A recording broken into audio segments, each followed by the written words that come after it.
Hello and welcome to this webinar on public appointments and more particularly the upsides and downsides of being a public appointee in Scotland. My name's Christine O'Neill. I am the Chair of Brodies and a partner in our Government Regulation and Competition team. I'm joined on this webinar by Kevin Dunion, OBE, who will be well known to many of you and who has been generous enough to give up his time to be involved in this webinar. Kevin has extensive insight into the functioning of Scottish public authorities. He was, again, as many of you know, the first Scottish Information Commissioner, and last year he completed his term as Convener of the Standards Commission for Scotland, which promotes and enforces the codes of conduct that apply to local authority councillors and to members of the boards of public bodies, and we'll come on to talk about that. He's also served as a board member of Scottish Natural Heritage and the Scottish Legal Complaints Commission, and most recently he's been appointed by the Scottish Government as an independent decision maker to determine complaints made by civil servants against Scottish ministers. In his spare time, he has been the author of Freedom of Information in Scotland in Practice, and he is an honorary professor at the Centre for Freedom of Information at Dundee University, giving advice to other jurisdictions on the provisions and implementation of FOI laws. So we're going to move to a discussion with Kevin in a moment or two, but I thought I would begin just by saying a little bit about what we're dealing with when we are talking about appointments to Scottish public bodies. By and large, for today's purposes, we're really talking about appointments to what are described as devolved public bodies, so public bodies whose remit and operation falls within the powers of the Scottish Parliament. Mostly, these will be bodies that are established as independent public bodies by legislation, and most of them will be legally separate organisations. Some of them might not be, and some of them indeed might be a little bit surprising to some of you. So for example, the Scottish National Investment Bank, which is a PLC, is a devolved public body, and the devolved public bodies legislation extends to, for example, the trustees of the Royal Botanic Garden at Edinburgh. So quite a range of organisations. But what most of these devolved public bodies have in common is that their appointment or appointments to their boards is formally the responsibility of the Scottish ministers. The precise role of a board member will depend on the nature of the public body, but it will normally involve holding collective responsibility with other board members for ensuring that the public body delivers its functions in accordance with Scottish Government policies and priorities. Boards are required to provide strategic leadership, provide good financial stewardship, and hold the chief executive and the senior management team of the organisation to account. Again, as some participants will know, there is a detailed legal framework governing the appointments process, and that's overseen by the Ethical Standards Commissioner. That Commissioner produces a code of practice for ministerial appointments to public bodies in Scotland, together with statutory guidance, and a new code on appointments came into force on Monday of this week. That sets out a number of principles around appointments, including that appointments should be made on merit, that ministers are accountable for complying with the code and the Commissioner is responsible for enforcing it, that appointments should be open, fair and impartial and have the confidence of the public, and that the processes for appointments should support equality, diversity and inclusion. And the Commissioner publishes good practice case studies on the appointment exercises.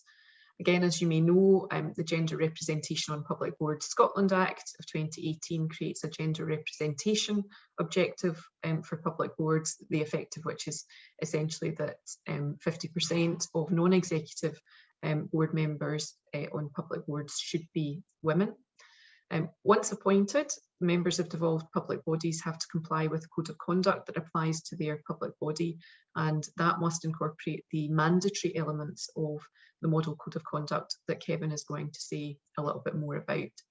So that's by way of introduction and an overview of the kind of regime that we are dealing with.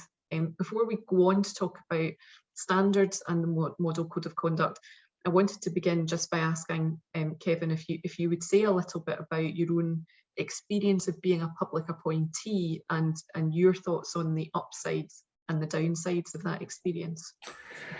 Well, thanks, Christine. Yes, as you mentioned, I served on the board of Scottish Natural Heritage and then later on the Scottish Legal Complaints Commission and, of course, the Standards Commission itself. The SNH experience was fairly kind of typical. You're coming onto a kind of board where there are nominally interests being represented around the table. So I was at that time working for Friends of the Earth Scotland, so I'm coming from an environmental background, but there's people involved with land management, with recreation, with species conservation. And the role of board members then was to, of course, approve the strategic plan of the organisation, the policies going to be adopted by the organisation, and then provide oversight on the implementation of that. We weren't involved in any operational activity at all. So very much it was about arguing on issues about the funicular or the establishment of national parks. And it's a kind of win some, lose some in that kind of board. And I think the key point there was, although I came from a particular background and I had particular views on these matters, you had to be bound by the collective responsibility of the ultimate decision. And of course, that features very strongly in the model code of conduct. And I think some councillors and some board members find that difficult to adhere to or to understand, but it's a really important aspect of it. With the SLCC and with the Standards Commission, it's quite different in that we actually have a kind of quasi-operational function in that the board members actually receive and determine the complaints that come into the body. So in the Legal Complaints Commission, looking at complaints against solicitors, and you have the capacity to uphold the complaint and then impose a financial penalty or compensation, which regularly happened. And in the case of the Standards Commission, complaints about councillors and less so members of the public bodies. And there you can censure, you can sanction, or you can disqualify, which you have done. So you have a caseload which you have to operate. What are the, I think the upsides is the sense of if you're a good body, you feel that your voice should be heard, that you're trying to contribute to the kind of the public good of that interest. The work tends to be interesting, otherwise, why would you choose to go onto it? The downsides are that you can get sucked into a lot of financial and human relations issues. I chaired an audit and risk committee, for example, and that's what you're looking at there is the financial performance of the organisation and meeting targets. And also you can get into turf wars. Scotland's a small place. There are lots of public bodies and they kind of clamour for their role. And I think in all three, it's not, I think just because of me, but in all three, we had fairly significant arguments with either with government or with other office holders. That's really it's helpful and interesting, and we'll maybe get to turf wars and what you can do about that or not. Obviously, I am not a public appointee, but I think I have seen and colleagues here have seen an increasing number of requests for advice about issues that arise for public appointees and indeed for their boards. Now, inevitably, if we're being asked for advice, it usually means more often than not that something isn't happy, because if it is happy, then we're not needed. So I suppose my perspective has been one of seeing the downsides more than the upsides, the potential difficulties more than the successful and uncontroversial work of board members. I think what we've seen in particular are concerns from time to time about the conduct of board members, also about the concerns that individual board members may have about the way in which they are being treated by their chair or by other board members.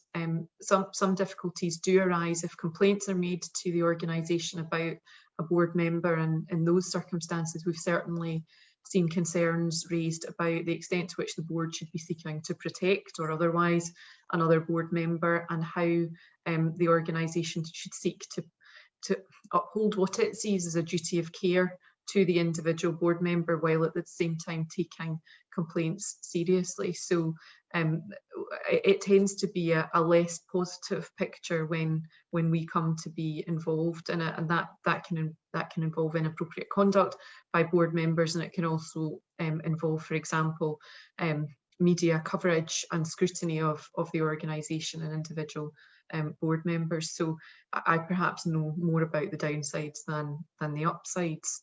So setting all of that in context, I think it'd be useful, Kevin, for people who are watching this webinar to have a sense from you of what you would say are the main issues that you see recurring, if there are trends and patterns in terms of the difficulties that boards and board members face. And I know obviously that you were also keen to talk about the new model code of conduct and how that can maybe help with those. So over to you. Yeah, I mean, I think I should start from the outset, Christine, to say that my experience of board members and also of councillors is overwhelmingly positive. The people I meet are actually committed to their role. They're very keen to serve the public. In the case of councillors, they tend to be on top of their brief as members of the public bodies.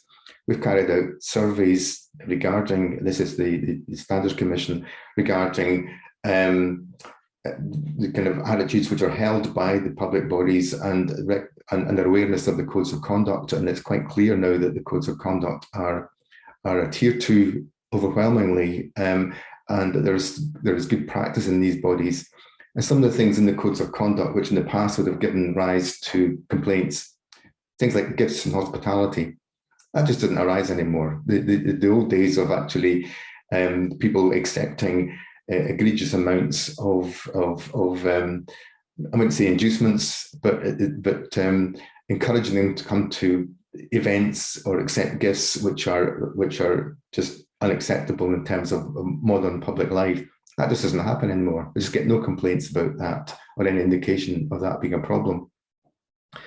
The biggest difficulty is that a lot of people come onto boards who are highly opinionated, have got a view, and sometimes in pursuing that, they cross over the boundaries. The boundaries can be one of obviously a conflict of interest, that they're representing a position which they haven't properly accepted, means that they should not be taking part in certain decisions. So, for example, we've seen councillors coming from being members of action groups over where a school should be placed, and then not recusing themselves when that issue comes up. Now, their view is, well, the whole reason I got onto the council is because I had the position.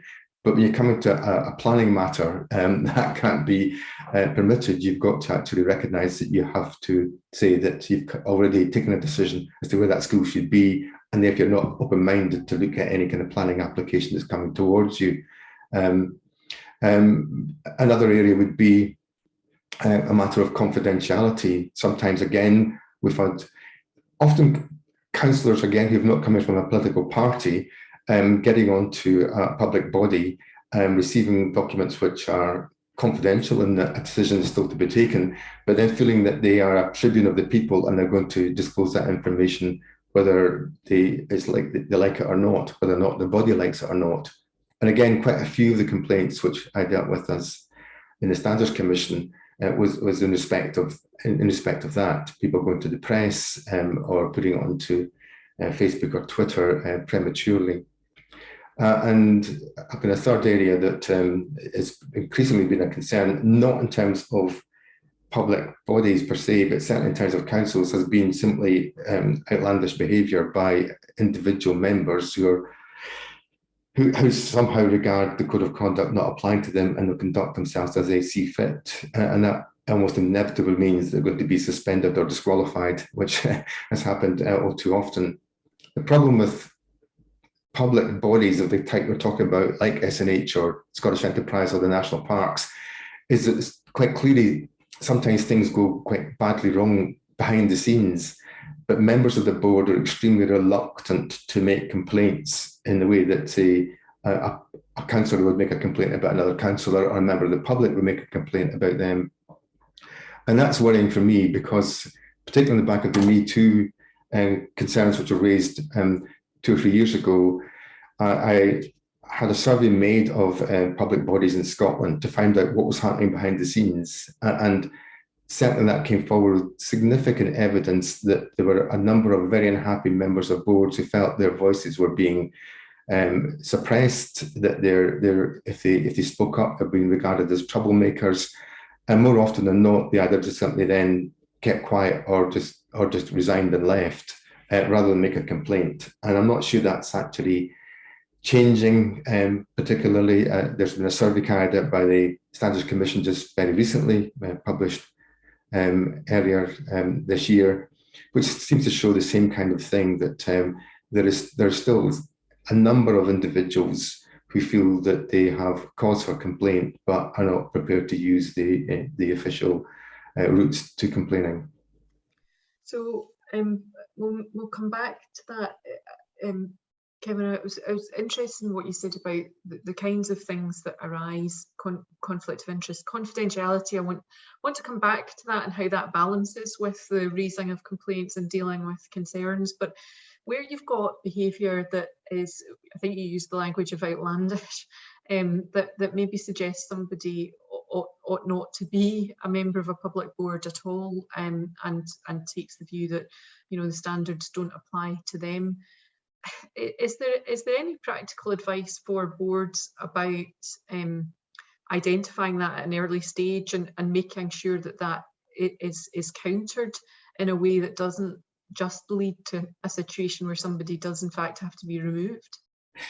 Yes, I mean, I think if you do read the Model Code of Conduct, and we've had a lot of discussion with the Scottish Government over the past more than 2 years about the code and how it might now be changed to reflect what we find happening inside public bodies. So there is a provision for respect in the code, but that's now been expanded, and very specifically there's a whole section on bullying and harassment and what constitutes bullying and harassment. That was always a difficulty with so few cases. We were trying to sort of create a kind of definition through cases. But now managed to get the Scottish Government to adopt it. So we're saying, for example, bullying and harassment can be a one-off event. It can be a kind of pattern of behaviour, or it can be cumulative small things, but which in themselves might not be seen as being particularly bad, but taken together there are. So that would be, and it can be verbal, physical, or non-verbal. So it's just even body language. And we're talking about people, therefore, not a quiet level, but a level of simply exclusion, people being ignored, their contributions being ignored, and the chair turning to somebody else and never ever reflecting that they've actually accepted or heard what's being said to them. Right down to we've had people who've been shouted at and screamed at in car parks. We've had councillors making sectarian comments, making threats. The behaviour in some councils particularly is outlandish, and we have disqualified people or suspended them for several months as a result of that. What I would say, and what's quite obvious from the survey, is that too many people are witnessing it and not speaking up. In other words, other board members have got to recognise where the code is being breached, and if we're either saying that's unacceptable, for example,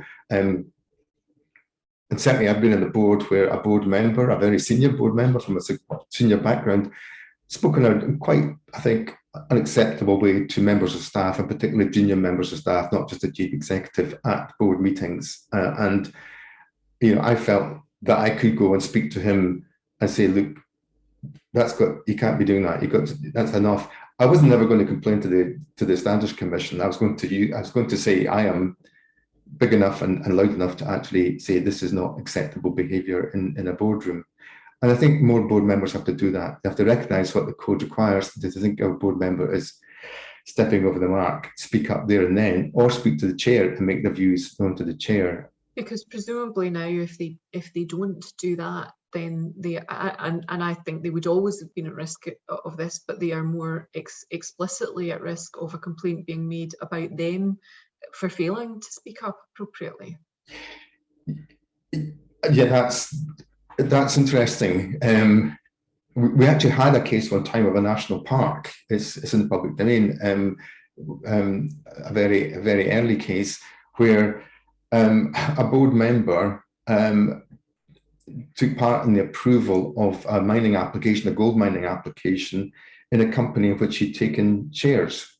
Now, the other members of the board had awareness of this. A complaint was made about them and about their failure to act. Now, this predated me, but the decision of at that time, the commissioner who made the report to the Standards Commission was that their failure to act was not a contravention of the code. I wonder now whether or not the new Standards Commission that I was a member of would take the same view. I think being silent about clear wrongdoing of which you have the knowledge, I think, could contravene the code as well. Yeah, I mean, I take your point about the findings previously under the previous code, and we're not in the territory of particularly moral obligations, but it seems to me that the speaking up duty is one that is now much more widely recognised in a number of different environments, isn't it? I think so. I think the feeling is that if you speak to, and I have spoken to individuals in the back of this, it's the feel that they fail to speak up. Is it because the other members are cowed? Is it because they are, however, complicit? You can't tell if you don't speak up, if you don't make your view known. And I'm not suggesting you have you have a row at every meeting, but there should be some capacity for doing that. There is also, of course, a capacity for something like the Audit and Risk Committee, or indeed the Standards Officer in the public body, and the monitoring officers and councils to also address some of these issues. I think if the board is dysfunctional, the board is seen not to be complying with the code, then the Audit and Risk Committee, which looks at risk beyond financial risk, could be looking at the culture of the organisation, for example. Yeah. I can see that we're starting to get questions. I would encourage anyone who's got a question about anything we've talked about or anything we've not to let us know, and we'll come to that. Can we talk about this issue of confidentiality? Because I think it's quite difficult in the context of whistleblowing too, and speaking up, particularly if you feel that you're not being heard by your board, or there's an issue that is a serious one. And I'm a great supporter of confidentiality, and in terms of legal obligations of confidentiality, as you know, the circumstances in which, if you're subject to a confidentiality obligation, you can get out of that are pretty limited. But I can imagine that there may be circumstances for public appointees where they are concerned about something, and rather than raising a complaint or bringing it to the attention of an official body, the temptation is to leak or to attempt to protect what they see as their own reputation by making a public statement about what's going on. Is there, I mean, what are your reflections on that tension? Yeah, there shouldn't be a tension. Of course, there is a practical tension. The code's very explicit about that. The new code is that the obligations of confidentiality do not extend to denying your rights under whistleblowing. So if you believe that you've actually, something should be put in the public domain, and you use the whistleblowing route, and most public bodies now have a kind of whistleblowing champion, for example, the NHS has, for example, you can go to that champion and speak to them about it, and you're not breaching any confidentiality. The breaches we're talking about tend to be over decisions being taken by that public body, which they intend to put into the public domain, or will impact upon a quasi-judicial decision further down the line. And so therefore it's about, you have a privileged access to a document which is looking at, for example, I don't know, the closure of a facility, or the relocation of a facility, or whatever. It's not up to you to decide that you should put that information into the public domain. That isn't your role.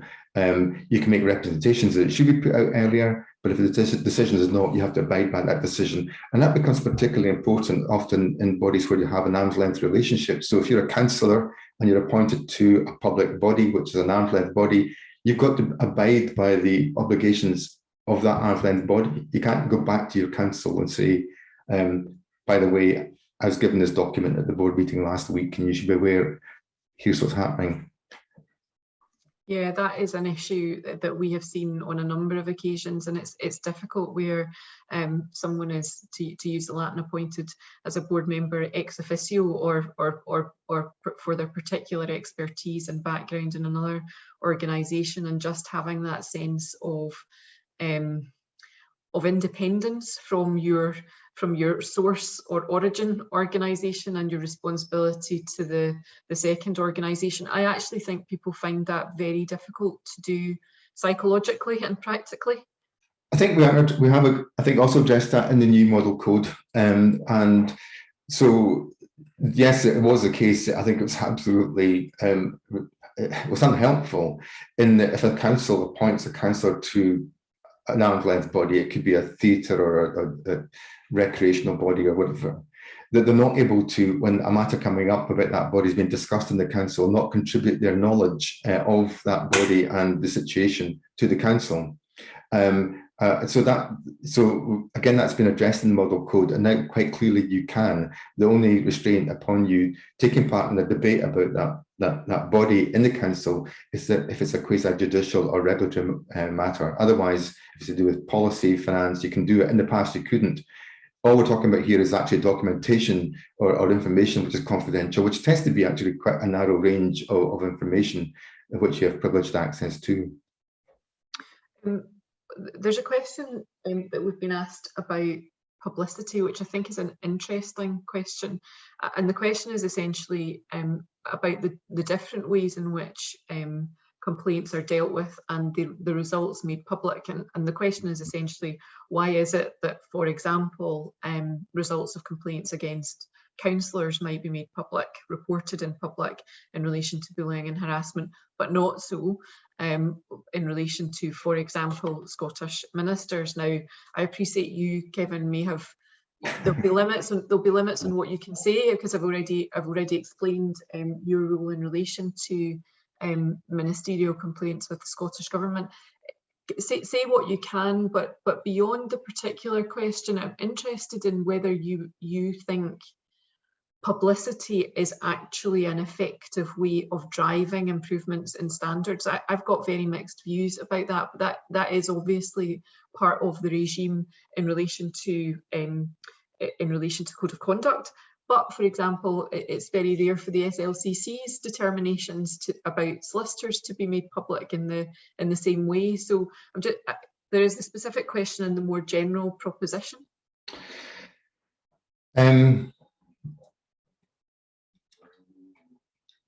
You have a process by which a complaint is made against usually an individual. The first question is, is this complaint with any merit whatsoever? So, for example, in my area, not to do with Scottish ministers, but to do with the councillors and the members of public body, the question would be, does it even get through the first hurdle? So if you put that information into the public domain that X person was complained about, and the complaint was wholly without merit, it had nothing to do with the role as a councillor, for example, it was a dispute at the golf club or whatever. So I don't think that's sensible there. If it then becomes accepted as a complaint to be capable of investigation, then again, do you put that into the public domain? I don't particularly see why that should be the case, that you should put it into public domain then. What now happens is that if it comes to the Standards Commission, what we've now asked in the Standards Commission is that all complaints, all the reports and all complaints should come to the Standards Commission for determination. And the Standards Commission now actually publishes complaints which have not been upheld or on which no action has been taken, which I think is quite helpful, because you now see that a large proportion of complaints are not actually with any substance and no action will be taken, or they're so minor that they don't warrant any action. And that's now published on the Standards Commission website. That didn't happen before. And then, of course, if there's a hearing, the hearing is held in public, and reporters come along and people come along, and the decision of the commission is known on that day, and then is then published separately. I think the decisions and the reasons for decisions are extremely important, because they begin to actually tease out how the code actually applies in practice. And I think one of the main ones that I was involved in was how we dealt with freedom of speech compared to the obligations on constraints on how you speak about, say, an employee or in a meeting. And that came about because an argument was made to us that councillors had an entitlement to speak out. And even if they were breaching the code, it was justified because of their Article 10 entitlement under the European Convention. And so we had to then begin to almost backfill and write the element of what now becomes the code in terms of how your rights to freedom of speech might actually overwhelm the capacity for the code to constrain that. So I think all of that is actually useful, but the biggest and most useful thing is to see how many stupid actions give rise to complaints. And by far the worst has been to do with social media and the intemperate use of social media, Facebook, Twitter, by councillors and members of public bodies. And they don't seem to realise that if they're identifiable as a councillor and it's a matter which is within the scope of the council, then it will give rise to a complaint. And in nearly all these instances, a censure or a sanction is applied. Yeah, as colleagues of mine will know, I would ban all social media. I think social media is a force for difficulty in lots and lots of situations, and it's an interesting distinction you make about publicity around the initial complaint, the initial investigation, the decision to take it forward, as compared with, for example, a hearing on something that has been thought to be sufficiently serious to warrant that, and then the outcome. And it's interesting to me, from wearing a different hat, giving advice from time to time to media organisations, because particularly as a result of a case that some people will know about, the Cliff Richard case that was taken against the police and BBC, where filming was undertaken while his home was being raided. There was a lot of publicity before even anything had come to the stage of being a charge.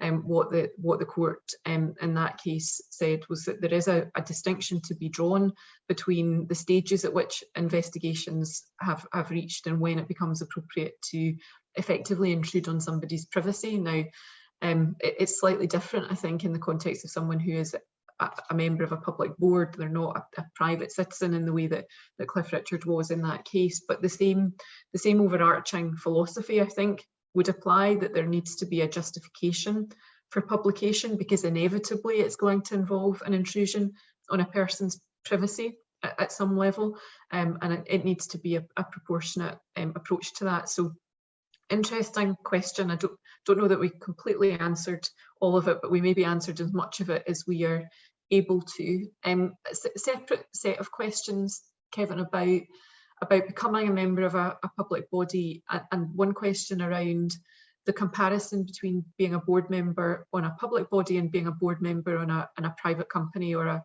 commercial organisation. And I appreciate this is not necessarily completely your field, but anything you would say about difficulties or indeed advantages people have if they've been on private boards making a transition to a public body? I've served on public bodies with people who've come from a commercial or a financial background. I think that pluralism helps.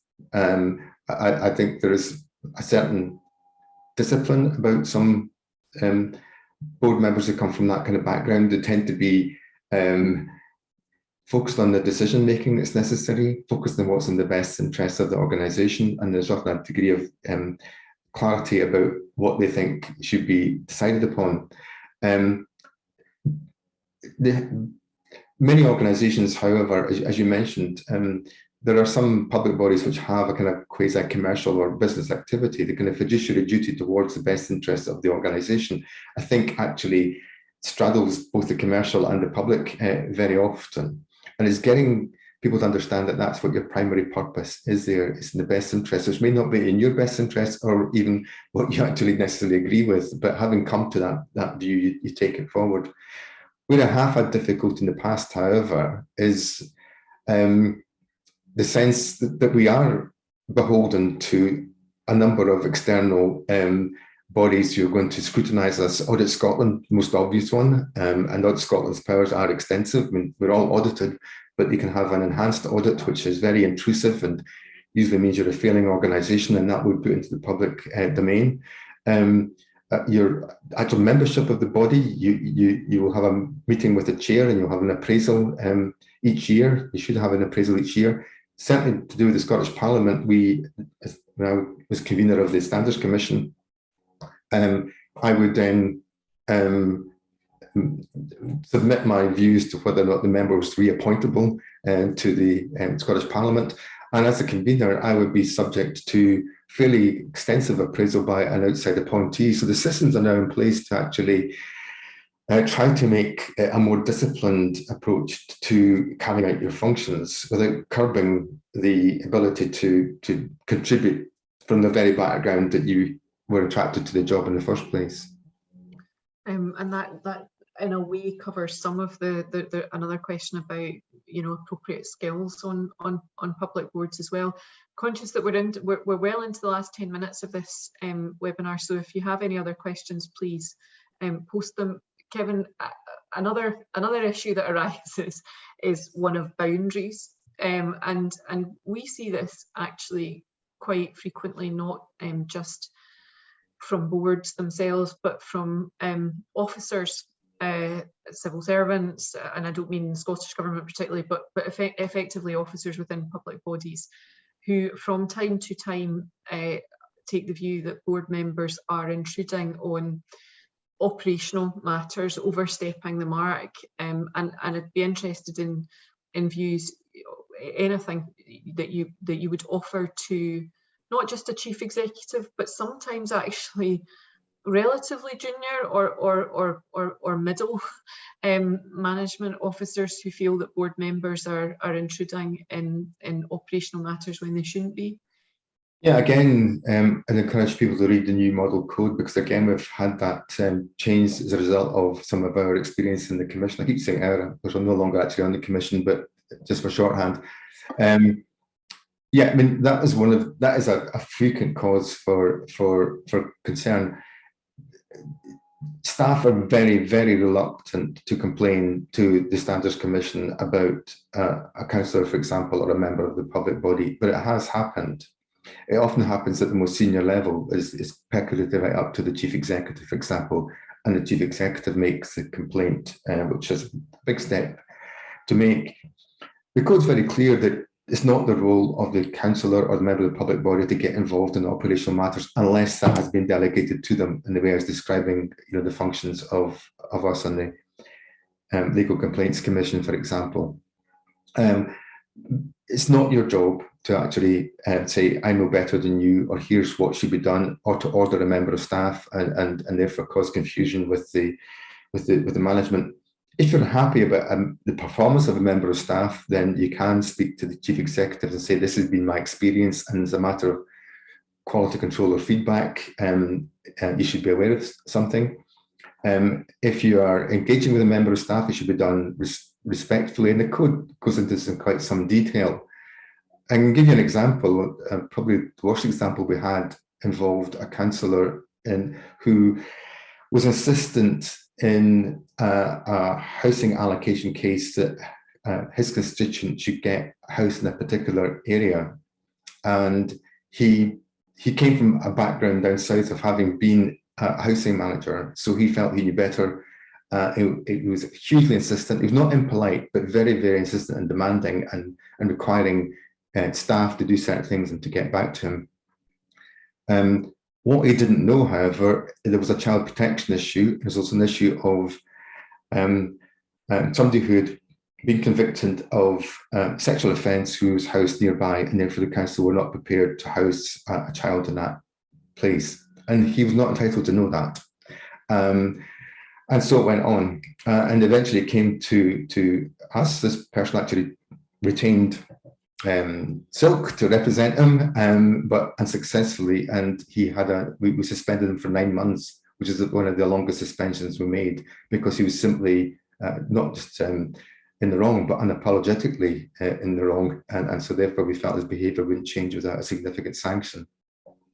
Yeah, I I think it's quite tricky because, of course, as I think you said, in that kind of scenario, a complaint to the Commission is a possibility, but it's a fairly nuclear option, and people, I think, are often looking for something short of that will help to change behaviour and may help to resolve those boundary issues. And actually, that's where I think that the publicity that we were talking about before is very helpful, because if advisors, and this is sometimes the way in which legal advisors, external legal advisors, can sometimes be used as a way of conveying a message that may be difficult to convey within an organisation. If you can point to decisions in earlier complaints, if you can point to the way in which the Commission has dealt with these things, it gives you a platform to try and kind of, I suppose, deliver training, deliver counselling, deliver messages that might hopefully result in changes to behaviour. I'm going to try and put a question to you again that again you may or may not want to answer, but putting an earlier question a bit more pointedly. Do you take the view that Scottish ministers are held appropriately to the same standards that they would have other members of public bodies held to? They haven't been. I can say that. I can say that's the case. We now have a process in place by which civil servants in the Scottish Government who wish to complain about current or indeed former ministers are able to go through a process of making a complaint. It's no longer going to be tainted by the possibility of that filtering up through the management route. There are independent investigators and independent decision makers, that's a separate pool of those. So it's much more like now the Standards Commission, and it's actually quite like the Standards Commission in many respects, to be honest, and the Commission for Ethical Standards process. It's still a big decision for somebody to take, but there have been complaints, and there have been complaints of a similar nature which have been handled by the Standards Commission. We've dealt with a number of complaints by relatively junior or middle-ranking members of staff about inappropriate behaviour by councillors, and we have suspended them, and that does go into the public domain at that point. It's hugely embarrassing, obviously, for them. The hearings are held in public, so it's not, once we get to that point of actually saying there is substance to this complaint, it's held in public and there is publicity. So I think there's still some way to go before we get to that stage, for example, with the ministers. And I think you've probably said as much as we can press you to say, which is yes, entirely fair. So I'm going to wind up. I want to say one thing that we've not covered, and that's actually about what one does if one is the subject of a complaint. And we don't have too much time to cover that in any more detail today, but I think there are really interesting questions if you're becoming a board member about checking terms of appointment and checking the kind of support that's available to you in the event that a complaint is made against you. And I think this is an area for further development by insurers who deal in directors insurance and that kind of policy, to make sure that people have the resources to get advice if they need it. But that's perhaps a topic for another discussion. I want to bring things to a close on time, because we know that's by far the most important thing about any webinar, never mind the content. So thank you all very much for attending. Kevin, thank you very much for that discussion, which I think was incredibly rich and hopefully informative to our audience. If people have any points they want to follow up on, then please do drop me an email and I'll share them with Kevin, and we'll do our best to come back to you. But otherwise, thank you very much and have a good day.